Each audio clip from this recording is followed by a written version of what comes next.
जय बाबा नीम करोली। जय श्री राम। उर प्रतीति दृढ़ सरन हवे, पाठ करे धरि ध्यान, बाधा सब हर करे सब काम सफल हनुमान। अर्थात जो भी भक्तगण प्रेम पूर्वक अपने भजन करता है, जिसके हृदय में सदा आप निवास करते हैं, उसके सभी कार्य आप वीर हनुमान पूर्ण करते हैं और उसका उद्धार करते हैं। बाबा के प्रिय भक्तों, आइए आज हम फिर से बाबा के अनसुने कुछ ऐसे प्रसंगों की चर्चा करते हैं जिनमें बाबा के बहुत सारे चमत्कार छुपे हुए हैं। भक्तों, बात कैची की है। आधी रात को महाराज जी उठे और उन्होंने भक्तों को भी जगाया। उस समय बहुत तेज बारिश हो रही थी। महाराज जी ने कहा कि यहाँ से आधा किलोमीटर दूर ऊपर की तरफ एक जीप खराब हो गई है, इसलिए उसमें बैठे यात्रियों के लिए चाय बनाकर जल्दी से ले जाओ। बाबा का आदेश पाते ही चाय बनाई गई और भक्त दौड़ते हुए वहाँ जा पहुँचे। वहाँ जाकर देखा कि 4 स्त्रियां और एक पुरुष था। उन्हें चाय पिलाई गई, लेकिन महाराज जी ने कुछ भक्तों को फिर से आदेश दिया कि अरे और चाय बनाओ और चाय लेकर जाओ, पहले वाली चाय ठंडी हो गई होगी। जब वो चारों महिलाएं और वो व्यक्ति मंदिर में आए तो महाराज जी ने कहा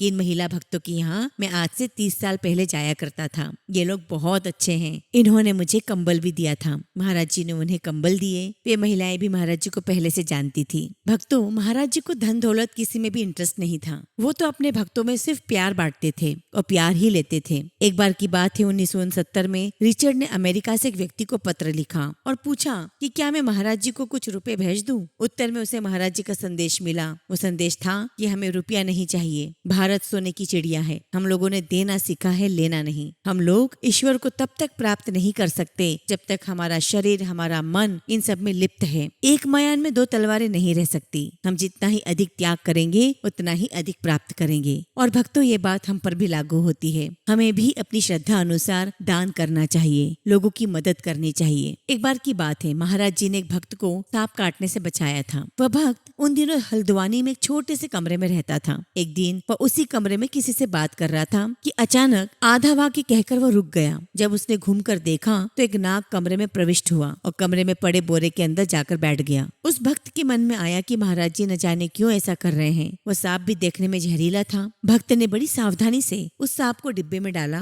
और उसे बाहर ले जाकर छोड़ आया। कोई 2 साल बाद उस भक्त ने महाराज जी से कहा कि आप मेरी सहायता या एक प्रकार से रक्षा नहीं कर रहे हैं, मुझे अनेक कष्टों का सामना करना पड़ रहा है। इस पर महाराज जी ने कहा, क्यों? एक बार मैंने तुम्हारी जान नहीं बचाई थी, सांप से रक्षा की थी। वह भक्त ये बात अच्छी तरह जानता था कि महाराज जी ने उस दिन मेरी रक्षा सांप से की थी। उसे इस बात का एहसास था। वो समझता था कि ऐसी घटनाएं कोइंसिडेंस नहीं होती और उसे आकस्मिक कहकर टाला नहीं जा सकता। आप सोचिए भक्तों, महाराज जी के तो अनगिनत भक्त हैं और उन दिनों महाराज जी अपने स्थान पर बैठकर अपने सभी भक्तों की रक्षा किया करते थे। और ऐसी घटना एक जगह नहीं होती थी, एक साथ कई जगह पर होती और कई लोगों की महाराज जी रक्षा करते थे। एक बार की बात है, महाराज जी ने ड्राइवर से भीमताल चलने को कहा। यह जगह बद्रीनाथ के रास्ते में है। भीमताल पहुंचने पर महाराज जी अपने एक भक्त के निवास पर गए। वहाँ पर जो भक्त इकट्ठे हुए थे उनसे महाराज जी ने कहा कि शिव मंदिर के पास एक सुनसान कोठरी है, वहाँ जो भी हो उसे ले आओ। कुछ भक्त वहाँ गए। दरवाजा बंद था। काफी देर तक वे दरवाजा खटखटाते रहे, दरवाजा नहीं खोला। वे वापस लौट आए। महाराज जी वहाँ से उठकर दूसरे भक्त के यहाँ गए और उन्हें भी शिव मंदिर भेजा और कहा कि वहाँ से खाली हाथ न आए। तब वे लोग वहाँ गए। घंटों पुकारने, चिल्लाने और दरवाजा खटखटाने के बाद खिड़की से एक वृद्ध झांका और उसने इन लोगों को वापस चले जाने को कहा। जब ये लोग नहीं माने तब उसने दरवाजा खोला। वे पति और पत्नी 2 थे। उन्हें महाराज जी के पास लाया गया। महाराज जी ने उन्हें देखते ही कहा, क्या आप लोग भूख से मरकर ईश्वर को धमकी देना चाहते हैं? भगवान अपने भक्तों को इतनी सरलता से मरने नहीं देता। फिर महाराज जी ने उन्हें भोजन करवाया और महाराज जी के आग्रह करने पर दोनों पति पत्नी ने भोजन किया। बात यह है भक्तों कि ये दंपत्ति मद्रास से बद्रीनाथ आया था और इनका सब कुछ चोरी हो गया था और इन दोनों को लगा कि भीख मांगने से तो अच्छा है कि प्राण त्याग दें। इस उद्देश्य से वे कई दिन से इस कोठरी में भूखे प्यासे बैठे थे। लेकिन भक्तों, महाराज जी बहुत दयालु थे। वो दूरदृष्टा थे। उन्हें सबकी खबर थी। उनके होते हुए वे भूख से कैसे मर सकते थे। इसलिए महाराज जी ने उन्हें अपने पास बुलाया, कुछ धन दिया और घर पहुंचाकर लौटा दिया। और इस प्रकार भक्तों, वो दोनों पति पत्नी सकुशल अपने घर पहुंच गए। एक बार की बात है,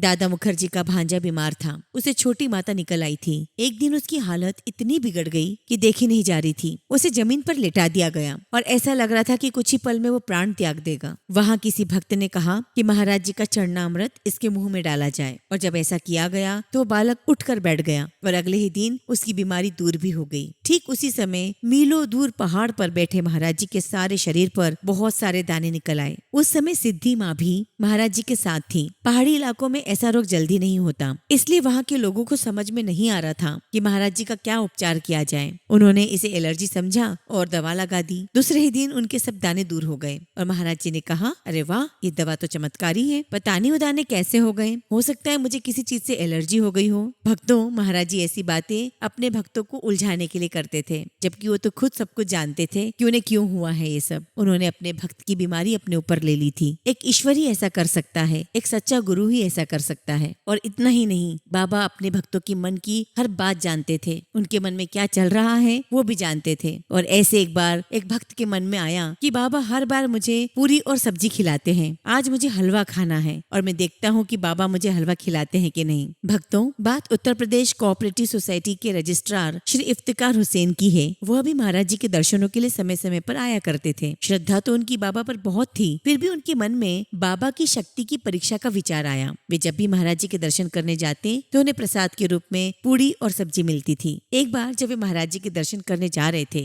तो उनके मन में आया कि बाबा तो अंतर्यामी हैं, मेरे मन में आज हलवा खाने की बहुत इच्छा है। आज बाबा यदि हलवा के रूप में प्रसाद दे दें तो मान लेंगे कि वे सचमुच पहुँचे हुए फकीर हैं। फिर वे आश्रम पहुँचे, महाराज जी को प्रणाम किया। तब महाराज जी ने आदेश दिया कि इन्हें हलवा खिलाया जाए। सच तो यह है कि महाराज जी उनके मन को पहले ही जान गए थे और उनके आने से पहले ही हलवा बनाने का आदेश दे चुके थे। और इतना ही नहीं भक्तों, जैसा कि मैंने कहा कि महाराज जी अपने भक्त की मन की बात जानते थे, तो उनके आने वाले समय को भी वो जानते थे। उन्हें पता होता था कि किस समय किस भक्त के साथ क्या घटना घट सकती है। ऐसे एक बार की बात है, आगरा से एक अधिकारी महाराज जी के दर्शनों के लिए कैंची आया था। उसे कैंची से ही कलकत्ता जाना था। महाराज जी ने उससे कहा कि आज मत जाओ। उस अधिकारी को उसी दिन कलकत्ता जाना जरूरी था, तो भी महाराज जी ने हट किया कि आज मत जाओ। वह अधिकारी थोड़ा नाराज तो हुआ, लेकिन उसने बाबा की बात मान ली और यात्रा स्थगित कर दी। और आप यकीन नहीं मानेंगे भक्तों, अगले दिन समाचार पत्रों में भयानक ट्रेन एक्सीडेंट की खबर छपी। और भक्तों, जिस ट्रेन का एक्सीडेंट हुआ था ये वही ट्रेन थी जिस पर अधिकारी सवार होकर जाने वाला था। बाबा की लीला अपरंपार है। बाबा तो साक्षात ईश्वर हैं। उन्हें भूत, वर्तमान, भविष्य सब कुछ पता था और ऐसे ही वो अपनी भक्तों की रक्षा भी किया करते थे। ऐसे ही कुछ और चमत्कारिक प्रसंग हम अपनी अगली वीडियो में आपके साथ साझा करेंगे। जय बाबा नीम करोली, जय श्री राम।